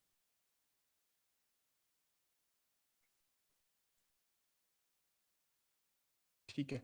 अच्छा, आपका मैं डिस्कनेक्ट हो गया था दरमियान में। आपने आईटी के बारे में शायद बताया था कि एड्स हैं। अगर तो आप स्पेसिफिकली हायरिंग की और इस तरह की पोस्ट कर रही हैं ना, तो उस पे फेसबुक ज़्यादातर मसला करता है कि अगर आप सिर्फ मेन या वुमेन को सेलेक्ट करेंगे ना, तो वो कहते हैं कि आप जेंडर डिस्क्रिमिनेशन कर रहे हैं। तो मे बी इन्होंने अब मज़ीद टॉपिक्स के ऊपर भी ये चीज़ ओपन कर दी है। ये इंटरेस्ट का मैं आपको बता रहा हूँ, आप कोशिश करें कि इंटरेस्ट बहुत ज़्यादा सेलेक्ट ना करें, क्योंकि अगर आप ब्रॉड टारगेटिंग करते हैं ना, एक होता है स्पेसिफिक और इंटरेस्ट बेस्ड टारगेटिंग। जैसे आपने कोई 10-11 इंटरेस्ट डाल दिए कि सिर्फ इन्हीं को टारगेट करना है, आप 1-2 या 3 कर लें और वैसे ओपन छोड़ दें, क्योंकि फेसबुक का एल्गोरिदम इतना स्मार्ट है कि आपके ऐड के कंटेंट को देख के वो फिगर आउट कर लेता है कि मैंने किस तरह के लोगों को ऐड दिखानी है। ठीक है, तो टारगेट जरूर करें, लेकिन इतनी डिटेल में ना करें। अगर तो वो आपको जेंडर डिस्क्रिमिनेशन का उस पर दे रहा है, तो एक दफ़ा आप अपील करके देख लें। अगर वो नहीं करता तो फिर ऑफ कोर्स आपको ऑल भी सिलेक्ट करना पड़ेगा जेंडर्स पे। और स्पेसिफिकली अगर आप हायरिंग की पोस्ट पे बूस्ट कर रहे हैं, उस पर तो आपको कभी भी वो नहीं करने देगा, उस पर आपको ऑल ही करना पड़ता है। अच्छा फरहान, आपका क्वेश्चन है कि बूस्ट करते हैं फेसबुक, तो ये सेम है, पीपीसी ही के अंडर आता है जो आप फेसबुक पे बूस्ट करते हैं, लेकिन वो एक बहुत बेसिक लेवल की बूस्ट होती है, तो आपको कोई बिगिनर भी लगा सकता है। ठीक है, जो एड्स मैनेजर है वो थोड़ा सा एडवांस्ड है, तो अगर आपने कोई ज़्यादा डिटेल के अंदर जाना है तो फिर आप फेसबुक एड्स मैनेजर यूज़ कर लें, वरना आप जो है सिंपल बूस्ट कर सकते हैं। ठीक है, और उसके अलावा शाहनवाज, जो पेमेंट मेथड का इशू है वो तो कार्ड के ऊपर ही आपका होता है। अगर तो आपके पास मास्टर कार्ड या वीज़ा कार्ड है तो वो चल जाएगा। अगर पाकिस्तानी कार्ड है, सो मसले आते हैं मुझे पता है, लेकिन वो फिर आप बैंक के साथ ही सॉर्ट आउट कर सकते हैं, उसमें फेसबुक तो कुछ नहीं कर सकता। ठीक है, हमारे पास टाइम कम है तो मैं अभी आगे चलता हूँ, फिर हम क्वेश्चन एंड पे रख लेंगे, क्योंकि आई थिंक हमारे पास अभी 3 टॉपिक्स रहते हैं। तो क्विकली ईमेल मार्केटिंग का ओवरव्यू कर लेते हैं। ईमेल मार्केटिंग में क्या होता है कि आपके पास ईमेल एड्रेसेस की लिस्ट होती है जो आप अपने ब्लॉग से कैप्चर कर रहे होते हैं, या फिर आपको कोई ईमेल एड्रेसेस की लिस्ट दे देता है, आपने ईमेल मार्केटिंग करनी होती है। बहुत कॉमन एग्जांपल है ई कॉमर्स स्टोर्स की, उस पर लोग आते हैं, उनकी ईमेल एड्रेसेस होते हैं, आपने उनको न्यूज़लेटर्स भेजने होते हैं। ठीक है, न्यूज़लेटर्स में क्या होता है कि आपकी कोई वीकली ऑफर आ रही है, उसके अंदर जाके मतलब आपने इसके अंदर वो लोग अच्छे काम कर सकते हैं जिनकी कॉपी राइटिंग अच्छी है। कंटेंट राइटिंग और कॉपी राइटिंग में फ़र्क है। कंटेंट होता है कि आप कुछ भी इंफॉर्मेटिव कंटेंट लिख रहे हो, कॉपी राइटिंग होती है कि आपने चीज़ को बेचना कैसे है। ठीक है, तो इस तरह से अगर आप अच्छे कॉपीराइटर हैं तो आप ईमेल मार्केटिंग बहुत अच्छी कर सकते हैं। और इसके लिए रिकमेंडेड टूल्स में आप मेल चिम्प को यूज़ कर सकते हैं। मैं यहाँ पर लिख भी देता हूँ कि ताकि आपके पास जब स्लाइड्स आएँ तो वो आपको याद रहे। इसमें मेल चिम का मेरा ख्याल है फ्री प्लान होता है, तो आप इस पर प्रैक्टिस कर सकते हैं। तो इससे आप बेसिकली आप ईमेल न्यूज़लेटर बना सकते हैं, इसमें टेम्पलेट्स मिल जाते हैं, आपको बस कंटेंट अच्छा लिखना चाहिए, तो आप इसको कर दें। अगर आपने इसके रेफरेंसेस लेने हैं, बहुत अच्छी एग्जांपल, आप कोई भी ईमेल खोले उसको हज़ार ईमेल आई होती हैं डिफरेंट ब्रांड से और डिफरेंट प्रोडक्ट से अपनी ऑफर्स के बारे में, तो सारे न्यूज़लेटर्स ही होते हैं। आप उससे एग्जांपल लेंगे वो किस तरह का कंटेंट लिखते हैं, और फिर आप उसको प्रैक्टिस करके लिखें, और ये ई कॉमर्स स्टोर्स का बड़ा आसानी से पिच कर सकते हैं कि आपके लिए हम ईमेल मार्केटिंग करेंगे। ठीक है, तो ये ईमेल मार्केटिंग का हो जाता है। उसके बाद एफिलिएट मार्केटिंग है। अच्छा, एफिलिएट आपके फॉर एग्जांपल कोई बिजनेस है, उसमें आपकी अपनी प्रोडक्ट होती है, आप उसको बेचते हैं तो आप पैसे बनाते हैं। ठीक है, सिंपल सा जो है मैकेनिज्म है। एफिलिएट मार्केटिंग में क्या होता है कि आपके पास अपनी कोई प्रोडक्ट नहीं है। ठीक है, फॉर एग्जांपल मेरा एक दोस्त है अली, उसके पास एक प्रोडक्ट है, अब वो तो उसको बेच रहा है, मैं क्या करता हूँ, मैं उसकी प्रोडक्ट बेचने में उसकी हेल्प करता हूँ और उसके अंदर मैं कमीशन रखता हूँ। ठीक है, जिसको ब्रोकर कह सकते हैं आम जुबान में। एफिलिएट मार्केटिंग में क्या होता है कि इंटरनेट की वर्ल्ड के अंदर बेसिकली आप किसी और की प्रोडक्ट बेचते हो और उसके अंदर अपना कमीशन बनाते हो। ठीक है, बहुत common example Amazon affiliate programme है, फिर क्लिक बैंक भी है। क्लिक बैंक पाकिस्तान में वैसे बैन है, आपको इस तरह की तरह यूज़ करना पड़ता है, लेकिन बहुत सारे लोग अमेजॉन एफिलिएट कर रहे होते हैं। ठीक है, फॉर एग्जांपल आप इंस्टाग्राम पे अगर आप हैं एक्टिव, तो आपने बहुत सारे ऐसे पेजेस देखे होंगे जो कि पेट से रिलेटेड कंटेंट बना रहे होते हैं। ठीक है, कैट्स डॉग से रिलेटेड कंटेंट बना रहे होते हैं रैंडम, जिसको बहुत सारे लोग शेयर करते हैं। ये लोग क्या करते हैं, ये अपनी ऑडियंस बनाते हैं। ठीक है, उसके बाद ये एफिलिएट प्रोडक्ट सेल करते हैं। अगर आप कभी भी उनकी प्रोफाइल में जाएंगे ना, तो आप उनको जो भी लिंक वहाँ पे दिया होगा उसको जाके ओपन करें और देखेंगे वो क्या चीज़ सेल कर रहे हैं। वो कोई ना कोई अमेजोन की प्रोडक्ट होगी या उनकी वेबसाइट का लिंक होगा जिसके ऊपर अमेजोन की प्रोडक्ट्स सेल कर रहे होंगे। ठीक है, तो वो जब भी कोई उनसे बाय करेगा तो आपको कमीशन मिलेगा। तो इस तरह से आप कर सकते हैं। एफिलिएट मार्केटिंग करने का बेस्ट तरीका ब्लॉग ही है। अगर आपने ब्लॉग करना है तो उसके अंदर वो ऐसी चीज़ें जो शायद आसानी से हो सकती है, वरना आप यूट्यूब वीडियोस भी कर सकते हैं, आप एड्स भी चला सकते हैं किसी की प्रोडक्ट प्रमोट करने के। लेकिन जो सबसे आसान और बिगिनर लेवल पे आप कर सकते हैं, दैट इज़ कि आप एक ब्लॉग क्रिएट कर लें, ठीक है। और ब्लॉग अगर आपने क्रिएट करना है, अगेन उसमें भी कंपटीशन आपको आएगा, तो आप नीश बेस्ड ब्लॉग बनाएं, ठीक है। जैसे मैं आपको एग्जांपल दूं कि आप एक ब्रांड, मतलब एक ब्लॉग है वो कहता है कि शूज़ के बारे में बात करता है कि बेस्ट शूज़ इन पाकिस्तान, ठीक है। ये एक जनरल ब्लॉग है, इसमें नीश नहीं है, शूज़ एक बहुत बड़ी इंडस्ट्री है। लेकिन आप ये बना देते हैं कि best running shoes in Pakistan या best football shoes in Pakistan. अब आपने उसके अंदर एक ब्रांच चूज़ कर ली और आप स्पेसिफिकली उसके बारे में बात कर रहे हो, ठीक है। तो हमेशा एक लेवल नीचे जाएं, मतलब फॉर एग्जांपल फुटबॉल है, फुटबॉल की एक ब्रांच नीचे जाएं, उस चीज़ को पकड़ें। कोई और सर्विस है, डिजिटल मार्केटिंग है, मतलब डिजिटल मार्केटिंग ब्लॉग है, बहुत जनरल है, आप उसकी स्पेसिफिक चीज़ चूज़ करें, ठीक है। मतलब फर्स्ट लेवल पे आप स्पेसिफिक क्या कर सकते हैं, अफिलिएट मार्केटिंग चूज कर लेते हैं, ठीक है, एक ब्रांच है। आप इससे भी एक लेवल डाउन जा सकते हैं, अफिलिएट मार्केटिंग फॉर, मतलब affiliate marketing for marketing agencies, ठीक है। तो ये एक और लेवल में नीचे चलेगा। जितना लेवल आप नीचे जाएंगे, आपका ना आप बहुत स्पेसिफिक कंटेंट हो जाएगा और आपको आसानी होगी उस चीज़ के बारे में रैंक करने के लिए, क्योंकि उसमें बहुत सारे लोग उसके बारे में बात नहीं कर रहे होंगे। तो इस तरह से आप वेरी स्पेसिफिक कंटेंट बना सकते हैं और अच्छी कॉपी और अच्छे ब्लॉग्स लिख के, आसान से तरीके, आपको नहीं पता कि अच्छा ब्लॉग कैसे लिखने, जाके सर्च करें किसी भी टर्म को जिसके बारे में आप लिखना चाहते हैं, देखें लोगों ने क्या किया हुआ है, उनके काम को देख के आप आइडिया लें, फिर अपना कंटेंट उसके ऊपर लिखें, ठीक है। तो इस तरह से आप एफिलिएट मार्केटिंग कर सकते हैं। फिर आप अमेजोन रेट पे जाके साइन अप करते हैं, वो आपको लिंक्स देते हैं, वो फिर आप शामिल करते हैं अपने कंटेंट के अंदर। तो जब लोग उसको बाय करेंगे तो फिर आपको जो है उसका कमीशन मिलेगा। तो इस तरह से आप किसी और की प्रोडक्ट बेच के भी पैसे बना सकते हैं, ठीक है। उसके बाद लास्ट जो हमारा है जिसको मैं कवर कर रहा हूँ वो है मार्केटिंग ऑटोमेशन, ठीक है। ये एक ऐसी फील्ड है जो कि लास्ट 2 इयर्स के अंदर बहुत ऊपर गई है। इसके अंदर अभी भी लोग बहुत ज़्यादा नहीं है, स्पेसिफिकली पाकिस्तान से। और इसी के अंदर बेसिकली मैं पिछले 2 साल से काम कर रहा हूँ और टीच भी कर रहा हूँ लोगों को। तो मार्केटिंग ऑटोमेशन में बेसिकली क्या होता है कि सबसे बेसिक एग्जांपल आपको देता हूँ कि फेसबुक पेज है एक रेस्टोरेंट का है, ठीक है। अब रेस्टोरेंट वालों ने एक टीम हायर की होगी, मार्केटिंग एजेंसी या एक बंदा रखा होगा जो कि जब भी कोई मैसेज आता है उसका रिप्लाई करता है, ठीक है। अब वो बंदा सारा टाइम तो अवेलेबल नहीं होगा। रेस्टोरेंट एक ऐसी चीज़ आपको पता है कि उस पर हर टाइम क्वेरीज आ रही होती हैं, या ई कॉमर्स स्टोर है, हर टाइम उस पर लोग क्वेश्चंस कर रहे होते हैं और कोई टाइम नहीं होता, रात को लेट नाइट भी करेंगे, अर्ली मॉर्निंग भी कर सकते हैं। तो उससे क्या होता है कि आपके बिजनेस अपॉर्चुनिटी मिस कर रहा है बेसिकली, राइट। क्योंकि लोग आपसे क्वेश्चन पूछ रहे हैं, आप अवेलेबल नहीं है और आपको कोई फौरन आंसर नहीं करता, मैं किसी और से पूछ लूंगा, किसी और ब्रांड के पास चले जाऊंगा या और रेस्टोरेंट के पास चले जाऊंगा। तो इसमें क्या होता है कि आप चैटबॉट्स बना सकते हो, ठीक है। चैटबॉट्स आप किस तरह बनाओगे कि अगर लोग क्वेश्चन करते हैं उसका आंसर वो ऑटोमेटिकली देना शुरू कर देगा, 24/7 देगा, किसी को देखने की जरूरत नहीं है, खुद ही वो आंसर करेगा और आपकी बिजनेस के लिए अपॉर्चुनिटी मिस नहीं होगी। तो इस तरह से आप चैटबॉट्स बना सकते हो, ठीक है। इसके लिए अगर कोई आपके पास वीबीसी एक्सट्रीम कॉमर्स के एक्सेस है तो उस पर मेरा पूरा कोर्स ऑलरेडी पड़ा हुआ है, तो आप उस पर जाके इस पूरे कोर्स को गो थ्रू कर सकते हो कि चैटबॉट्स बनाने कैसे हैं। इसके अंदर अगर मैं अभी भी आऊँ तो जैसे अभी यहाँ पे बात हो रही थी फाइवर के ऊपर, आप इसकी सर्विसेज के अंदर आए तो देखेंगे 1357 सर्विसेज अवेलेबल हैं, ठीक है। कि सोशल मीडिया करता हूँ,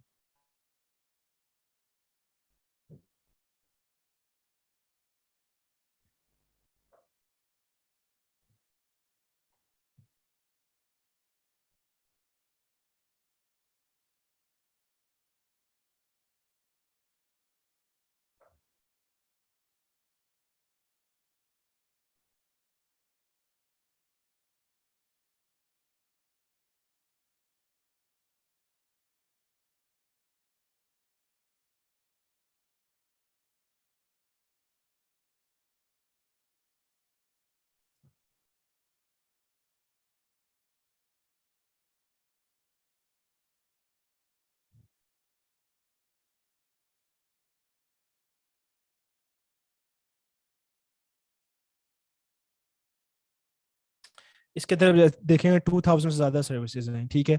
अगर आप ग्राफिक डिज़ाइन में चले जाएंगे तो इसके अंदर और भी बहुत ज़्यादा होंगी। तो ये ऐसी फील्ड्स हैं जो सैचुरेटेड हैं। लेकिन चैटबॉट्स की मैंने आपको फील्ड बताया कि फेयरली न्यू है, इसमें 9000 सर्विसेज हैं, ये देखें।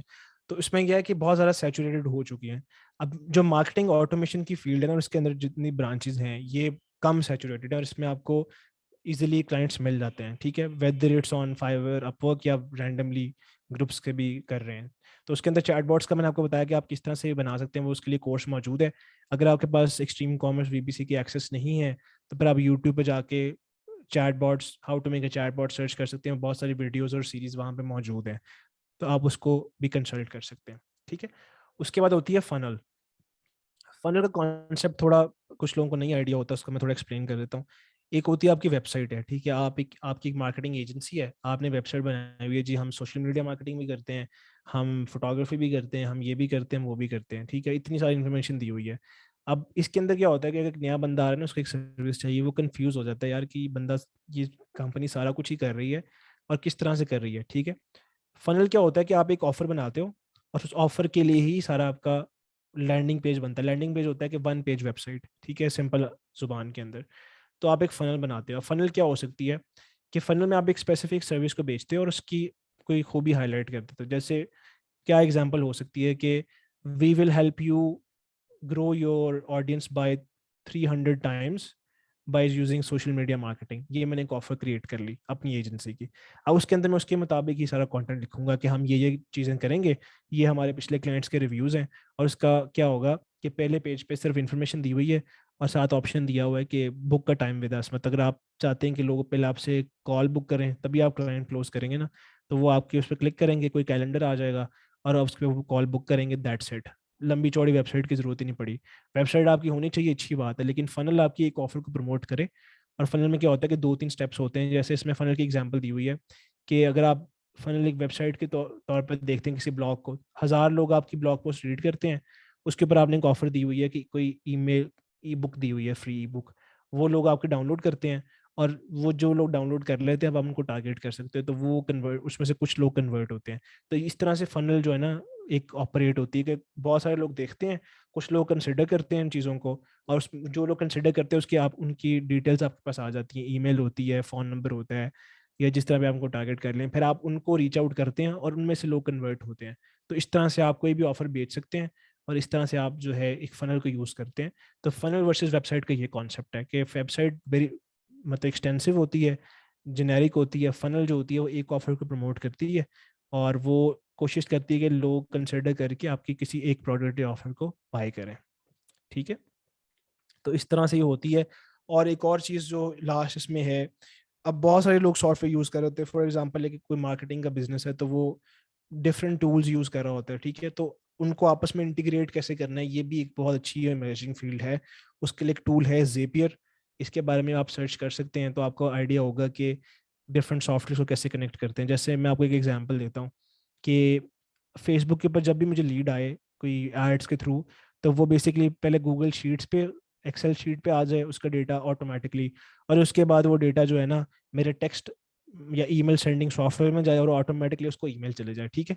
अब ये अगर किसी किसी टीम ने या इंसान ने काम करना, वो क्या करेगा, फेसबुक से लीड उठाएगा उसका डेटा, उसके उसके बाद जाएगा एक्सेल के ऊपर, वहाँ पे डेटा डालेगा, फिर उसके बाद जाएगा मेल चिम्प या किसी भी ईमेल सॉफ्टवेयर में, फिर उसको ईमेल करेगा। तो 4 स्टेप मैनुअली होंगे और एक बंदे को प्रोसेस करने के लिए उसको 20-25 मिनट रिक्वायर्ड होंगे।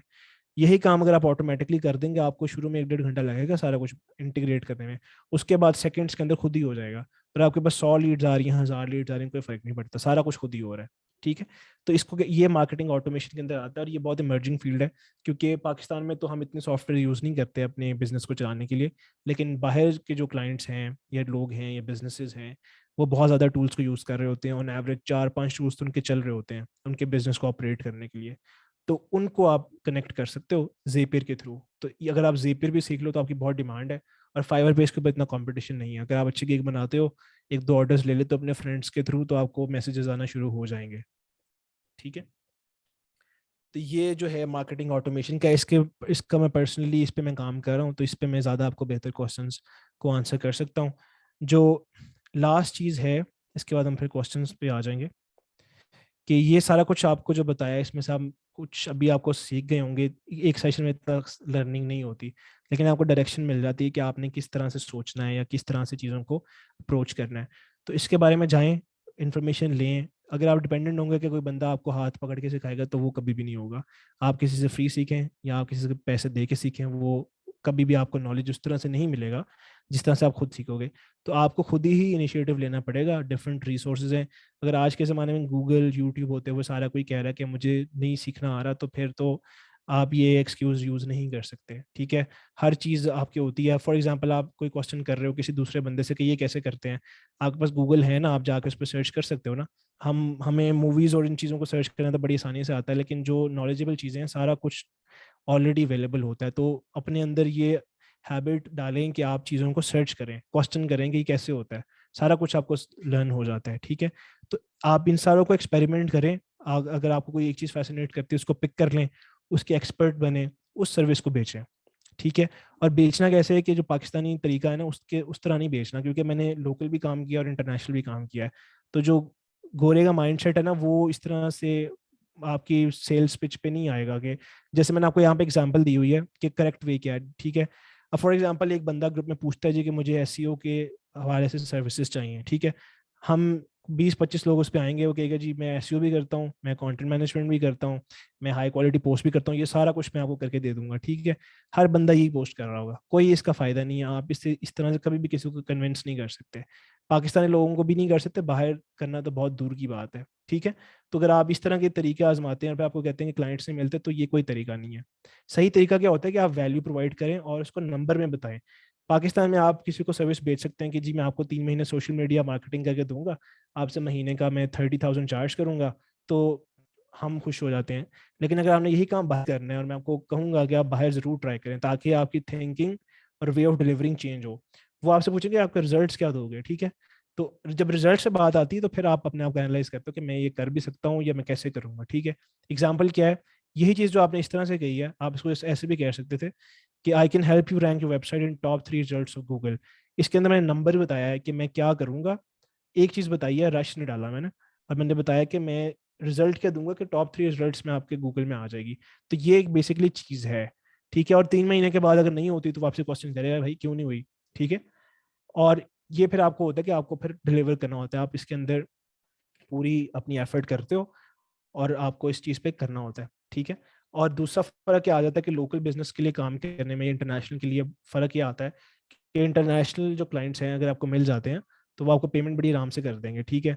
आपको अप फ्रंट पेमेंट देंगे, आपको पेमेंट के लिए भागना नहीं पड़ेगा, आप अपनी डिलीवरेंस पे काम करें, क्या डिलीवर क्या करना है। लेकिन ये चीज़ मैंने खुद नोटिस किया है, वो आपको बड़े इजीली ट्रस्ट करेंगे, आपको पैसे भी दे देंगे। लेकिन हमारे अंदर कुछ ऐसे लोग होते हैं जो काम नहीं करते, भाग जाते हैं पैसे लेके, जिसकी वजह से हमारी इमेज हर्ट होती है। तो अगर आपसे काम नहीं होता, मेरे साथ पर्सनली बड़ा हुआ है, ऐसे फाइवर पे भी हुआ है, आउटसाइड फाइवर भी हुआ है। मैंने उनसे तय किया था जी मैं ये रिजल्ट दूंगा आपको 2 महीने में, मैं नहीं दे पाया, मैंने उनके पैसे रिफंड कर दिए, दैट्स इट। तो अगर आपने काम करना है ओपनली तो नियत से करें, और इस तरह करें कि काम होता है तो आपके पैसे आपको पहले मिल जाएंगे। लेकिन अगर आपसे नहीं हुआ तो अगर वो पैसे वापस मांगते हैं तो आप दे दें, भागने की ज़रूरत नहीं है, ठीक है। वो आपके इंशाल्लाह कॉम्पनसेट हो जाएंगे किसी तरह। लेकिन इस माइंडसेट से अगर आप काम करेंगे तो आपकी लर्निंग हो सकती है। वरना लोकल मार्केट में तो आप जिस तरह मर्जी काम कर लें, वो आपकी मर्जी है, ठीक है। तो this was all about the session. और अब हम क्वेश्चंस की तरफ चलते हैं। आई होप कि कुछ इन्फॉर्मेशन आपको मिली होगी। पीपीटी बिल्कुल आपको मिल जाएगी, मैं शेयर कर दूंगा टीम के साथ, वो आपको प्रेजेंट कर देंगे। तो कोई क्वेश्चंस हैं तो अब आप पूछ सकते हैं।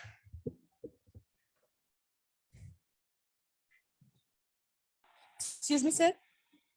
जी प्लीज पूछिए। सर ये गूगल एडसेंस से रिलेटेड क्या मतलब आपका, उसके बारे में क्या कहेंगे आप, गूगल एडसेंस से रिलेटेड? ठीक है, अच्छा गूगल एडसेंस के अंदर मेरा, क्योंकि मैं खुद ब्लॉगिंग नहीं करता तो मुझे इतना एक्सपीरियंस नहीं है। आप हिशाम सर्वर की लिस्ट से देख सकते हैं। इतना मुझे आइडिया है कि आपने जो है बेसिकली पहले आपका ना कुछ जो आपकी वेबसाइट है उसकी कोई एज ज़्यादा होनी चाहिए। मतलब आपने अगर नई नई वेबसाइट बनाई है तो फ़ौरन तो अप्रूव नहीं होगी, कुछ टाइम लगेगा। कुछ कुछ 4-5 महीने पुरानी हो जाए वो, उसके ऊपर आप एटलीस्ट 30 ब्लॉग पोस्ट लिखें जिसके अंदर अच्छा कंटेंट हो और थोड़ी सी ट्रैफिक आना शुरू हो जाए, उसके बाद अब अप्लाई करें, ठीक है। और अगर आपने गूगल एडसेंस को कंसीडर करना ही है तो आप इज़ोइक को भी देखें। मैं यहाँ पे जो आपको दिखा भी देता हूँ। इज़ोइक बेसिकली गूगल का ही पार्टनर प्लेटफॉर्म है जो कि आपको एडसेंस की तरह पे करता है। और अक्सर लोग जो ब्लॉगिंग कम्युनिटी में है, मेरे कुछ फ्रेंड्स हैं, वो इसको ज़्यादा प्रेफर करते हैं क्योंकि इस पे शायद ज़्यादा आपको अच्छा पे आउट मिलता है। तो अगर आप इसके बारे में जानना चाहते हैं तो इस्माइल ब्लॉगर एक कंटेंट क्रिएटर हैं, आप उनका कंटेंट फॉलो करें, वो इसको इंडोर्स करते हैं बहुत ज़्यादा। तो आप सर इसको भी कर जोइक्स सकते में हैं। भी एडसेंस अप्रूव होना जरूरी है ना, अगर एडसेंस अप्रूव नहीं होगा तो ये भी नहीं चलती मेरे ख्याल से। नहीं, ये दोनों डिफरेंट है, आप दोनों के लिए अप्लाई कर सकते हो। इजोई की मेरा ख्याल है कि आपको रिक्वायरमेंट ये कि 10,000 आपके सेशंस होने चाहिए वेबसाइट पे, जो कि शायद अगर ट्रैफिक के पॉइंट ऑफ व्यू से थोड़ा मुश्किल है एक नए ब्लॉग के लिए। लेकिन दोनों बेसिक, इजोइक जो है गूगल का पार्टनर है, लेकिन आप उसके लिए ज़रूरी नहीं है कि आपका एडसेंस पहले अप्रूव हुआ हो, ठीक है। और आप दोनों में से मेरा ख्याल है एक ही यूज़ कर सकते हो एट अ टाइम, दोनों आप इकट्ठे नहीं यूज़ कर सकते, ठीक है। अस्सलाम वालेकुम। वालेकुम अस्सलाम। अपना नाम प्लीज़ बताएं, फिर क्वेश्चन करें ताकि मैं आपको सर, फिर प्रॉपर्ली एड्रेस कर अहमद सकूं। हुसैन नाम है मेरा। जी जी, मैं पूछें। ब्लॉग के हवाले से ही मेरा एक छोटा सा सवाल था कि जो हम कंटेंट लिखते हैं वो हम टूल्स के ज़रिए से लिखेंगे या जो हैंड राइटिंग जो कंटेंट होगा उसके ज़रिए से हम लिखेंगे तो हमारा वो अप्रूवल मिलेगा। इसके हवाले से अगर आप बता सकें। ठीक है, हाँ ठीक है। इसके बारे में तो बहुत डिबेट होती है कि एआई कंटेंट यूज़ करें या फिर हम खुद लिखें, ठीक है। इसके बारे में कोई राइट और रॉन्ग आंसर नहीं है। एआई कंटेंट आप लिख के काम चला सकते हैं, जब तक गूगल आपको नहीं पकड़ेगा वो काम चलता रहेगा, आप पैसे भी बनाते रहेंगे। मेरी पर्सनल अगर आप पूछें तो अप्रोच ये है कि आप एआई का हेल्प ले सकते हैं, लेकिन आप कंटेंट कस्टमाइज जरूर करें। अगर आप एआई की हेल्प ले भी रहे हैं या टूल्स के जरिए कंटेंट लिख रहे हैं, तो आप उसमें वो वैल्यू कभी भी नहीं होगी जो आप वैसे किसी को दे सकते हैं। तो अगर आपने उसकी हेल्प लेनी है तो हेल्प के पॉइंट ऑफ व्यू तक ठीक है, 15-20% उसकी हेल्प लें, लेकिन अगर आपकी खुद की मेहनत उसमें थोड़ी शामिल हो तो ज़्यादा बेहतर है।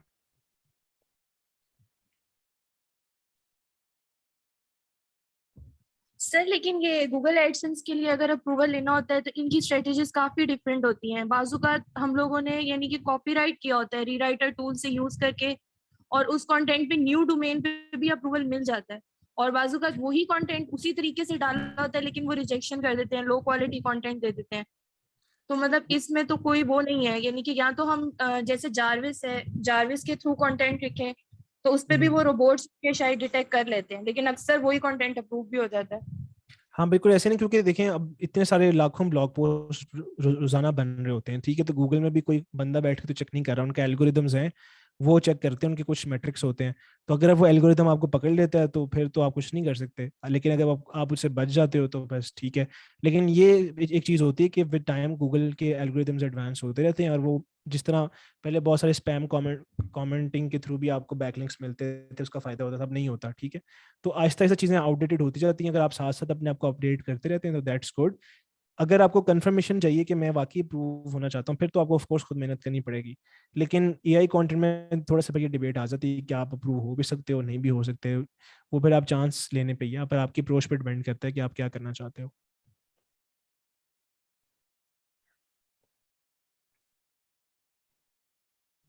इसके अलावा कोई क्वेश्चंस हैं?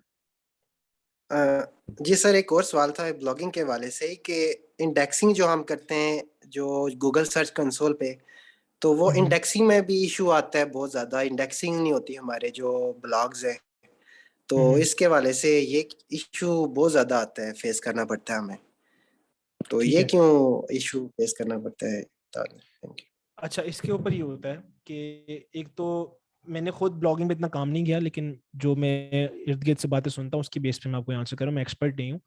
इंडेक्सिंग में बेसिकली ये होता है कि अगर आप रेगुलरली या एक स्केड्यूल के बेस के ऊपर कंटेंट प्रोड्यूस नहीं ना कर रहे, फॉर एग्जांपल आपका दिल किया कि मैं आज ब्लॉग लिखता हूँ, आपने लिख दिया, ठीक है।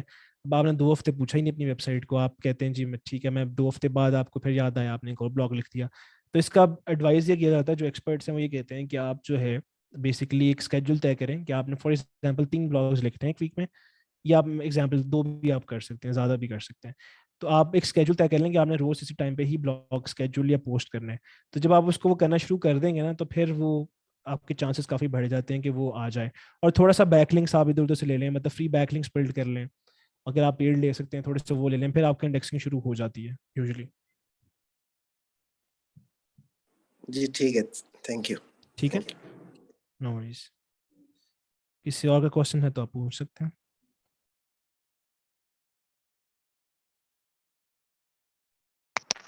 अस्सलाम वालेकुम सर। वालेकुम अस्सलाम। सर शकील अहमद बात कर रहा हूँ। जी जी पूछिए। सर इशू ये है कि हम एक स्किल पे फोकस सही तरह नहीं कर सकते, तो उसके लिए क्या सलूशन है कि अगर हमने एक कोर्स शुरू किया है तो 10 या 12 घंटे का कोर्स है वो हमने कंप्लीट कर लिया, जब एक्चुअल काम पे आते हैं तो फिर इंटरेस्ट खत्म हो जाता है। तो ऐसी प्रॉब्लम को किस तरह सॉल्व करें? अच्छा, इसमें एक मैं आपको आंसर दे देता हूँ। इंटरेस्ट का तो जहाँ तक है ना, बहुत सारे लोगों के इंटरेस्ट चेंज होते रहते हैं विद टाइम। मेरी पर्सनैलिटी भी ऐसी है कि मैं एक चीज़ पे फोकस नहीं रह सकता। मैंने स्टार्ट ग्राफिक डिज़ाइनिंग से किया था, फिर मैं मार्केटिंग में आया, मार्केटिंग के बाद मैं जो है मार्केटिंग ऑटोमेशन में आ गया, तो मैं खुद भी स्विच करता रहता हूँ। लेकिन इसका एक हल ये है कि आपकी ना एक कोर एक्सपर्टीज़ होनी चाहिए, ठीक है। अब जैसे मैंने अपनी कोर एक्सपर्टीज़ मार्केटिंग ऑटोमेशन को बना लिया, मैं एफिलिएट मार्केटिंग भी करता हूँ साइड पे, लेकिन मेरी कोर एक्सपर्टीज़ एक सिंगल होनी चाहिए जिससे मैं जानना चाहूँ कि अगर कोई कहता है कि यार कि मार्केटिंग ऑटोमेशन से के बारे में सीखना है या करवाना है तो किसके को रीच आउट करूँ, तो वो उसमें मेरा नाम आना चाहिए, ठीक है। तो आपकी कोर एक्सपर्टीज होनी चाहिए जो जो कि आपकी पहचान बनाए। लेकिन 20% ऑफ द टाइम जो आपके पास है वो आप एक्सपेरिमेंट करें, डिफरेंट चीज़ों को देखें, आप लर्न करें। तो उससे फिर आपका इंटरेस्ट खत्म नहीं होगा कि आप सीखते रहेंगे कि अच्छा और क्या चीज़ें हो रही हैं। एक चीज़ पे फोकस करें पहले, उसके बाद इधर उधर डेविएट करें, तो उसका ये बेहतर अप्रोच होगी।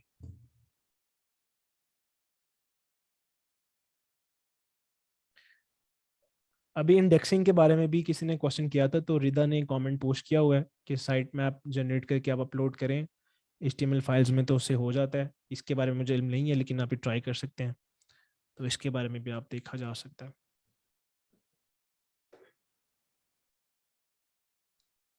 मज़ीद हम 2 क्वेश्चंस ले लेते हैं, तो अगर किसी का क्वेश्चन है तो फील फ्री।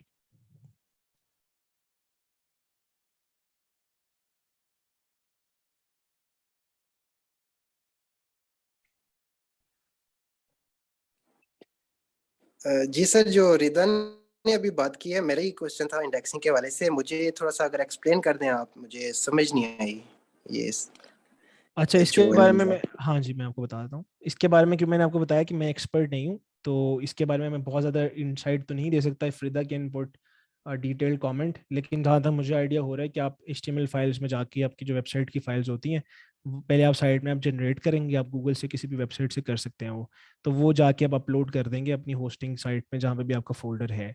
ये मुझे समझ आ रही है इस बात से, लेकिन अगर वो डिटेल्ड कमेंट वहाँ पे कर दें तो आप उससे हेल्प ले सकते हैं, वरना यूट्यूब और गूगल तो आपके पास है ना, आप उससे देख सकते हैं।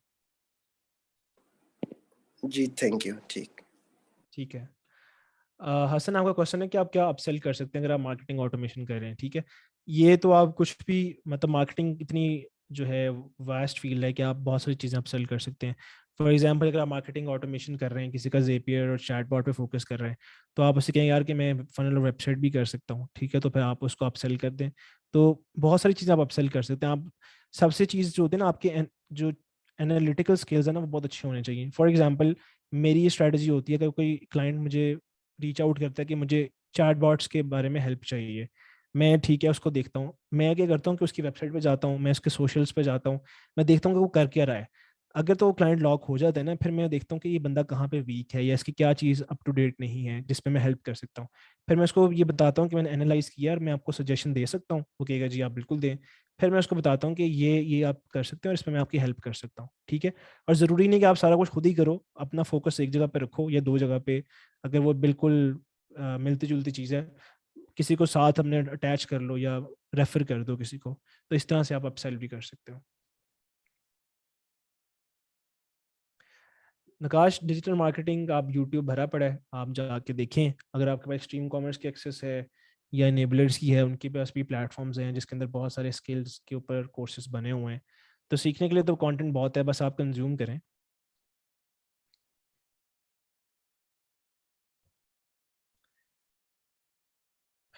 मेरा ख्याल है सेशन को एंड करते हैं। होपफुली आप लोगों को इन्फॉर्मेशन मिलेगी। एक लास्ट चीज़ जो है, अगर आपने, क्योंकि सारा कुछ आपने अभी सुना है, आपने कोई एक्टिविटी नहीं की, ठीक है, मैं चाहता होता हूँ कि कोई सेशन हो तो उसका एक ऐसी चीज़ होनी चाहिए जिसके ऊपर आप एक्ट करें, ताकि आपको लगे कि यार कुछ सीखा है मैंने और उसकी आउटपुट आनी चाहिए, ठीक है। अगर आप लोगों ने डिसाइड कर लिया, या अगर आप लोग फ्यूचर में भी करते हैं कि मैंने क्या चीज़ करनी है, ठीक है, तो आप जाके ना अपनी पर्सनलाइज प्रोफाइल्स बनाएं पहले। लिंक्डइन पे आपकी प्रोफाइल होनी चाहिए, इंस्टाग्राम पे होनी चाहिए, फेसबुक पे होनी चाहिए। मैं आपको एग्जांपल दे देता हूँ, मेरी अपनी प्रोफाइल इतनी कोई ज़्यादा अपडेट डेट नहीं है, लेकिन ये थोड़ी एग्जांपल आपको दे देता हूँ कि मैंने, अगर आपने काम की नीयत से फेसबुक को यूज़ करना है, तो आप इस तरह से अपनी पर्सनलाइज प्रोफाइल बनाएं, ठीक है। एक कलर चूज़ कर लें, आपकी अपनी सेल्फ ब्रांडिंग से कहते हैं, ठीक है। और आप अपना एक स्किल आइडेंटिफाई करें कि आपने क्या करना है। और उसके बाद एक कॉल टू एक्शन में देता हूँ तो हमेशा कि आप मेरे साथ एक कंसल्टेशन कॉल बुक कर लें, ठीक है। अब कोई भी बंदा मेरी प्रोफाइल को देख रहा है ना, तो वो यहाँ पे क्लिक करेगा, इस पे आएगा और मेरे साथ ना कॉल बुक कर सकते हैं, ठीक है। तो उसका फ़ायदा क्या होता है कि वो इसमें मुझे लीड्स फ्री की भी मिल जाती हैं। तो अगर आप किसी भी स्किल को बेचना चाहते हैं, उसको मेंशन करें, अपने बायो के अंदर लिखें, यहाँ पे अपने क्रेडेंशियल्स अप टू डेट रखें, ठीक है, और इस तरह के लोगों को ऐड करें। आपको बहुत सारे ऐसे लोग मिल जाएंगे जिनकी प्रोफाइल्स आजकल ऐसे होती हैं। तो अगर आपकी प्रोफाइल इस तरह से ऑप्टिमाइज्ड होंगी और आप कंटेंट प्रोड्यूस करेंगे तो डेफिनेटली टाइम ऊपर नीचे हो सकता है, लेकिन आपको डेफिनेटली ट्रैक्शन भी मिलेगी, ट्रैफिक भी मिलेगी, और आपको क्लाइंट्स भी मिल सकते हैं सोशल मीडिया से। फाइवर अपवर्क बहुत मेन स्ट्रीम है, कोई भी कर सकता है, आप उधर पहले ज़रूर ट्राई करें, लेकिन साथ साथ इसको भी कोशिश करें क्योंकि यहाँ पे इतने लोग ट्राई नहीं कर रहे होते, ठीक है। तो ये आपके लिए टेक अवे है कि जिसने आइडेंटिफाई कर लिया है कि उसने क्या करना है, वो जाके ये काम करेगा कि अपनी पर्सनल प्रोफाइल बनाए और लिंक्डइन, इंस्टाग्राम, जहाँ पे भी आप एक्टिव हैं उसको अपडेट करें। अगर आप लिंक्डइन पे नहीं भी हैं तो वहाँ पे जाके अपने आप को अपडेट करें, ताकि लिंक्डइन की ऑर्गेनिक रीच बहुत अच्छी है तो आप उसको यूज़ कर सकते हैं, ठीक है। तो ये सब आपको मैं एक टेक दे रहा हूँ कि आपने ये काम करना है एज अ टास्क, इसको आप जाके करें और इसको फिर अपना कंटेंट बनाएं और इसको देखेंगे कैसे आपको हेल्प करता है, ठीक है। This was all about it. मैं टीम से शेयर कर दूंगा स्लाइड्स, तो इंशाल्लाह आपके तक पहुंच जाएंगी। रिकॉर्डिंग भी इसकी है मौजूद सेशन की, तो वो भी आई थिंक आपको मिल रही होगी। तो दैट्स प्रीटी मच इट। बहुत अच्छा लगा आप लोगों से इंटरेक्ट करके। होपफुली इससे आपकी कोई ना कोई हेल्प हुई होगी। तो बाकी ये कि सफ़र जारी रखें अपना सीखने का, बहुत सारी अपॉर्चुनिटीज़ अवेलेबल है इंटरनेट पे, ठीक है। तो आप इस तरह से कर सकते हैं, सीखें जाके और इसको एक्सपेरिमेंट करें, ठीक है।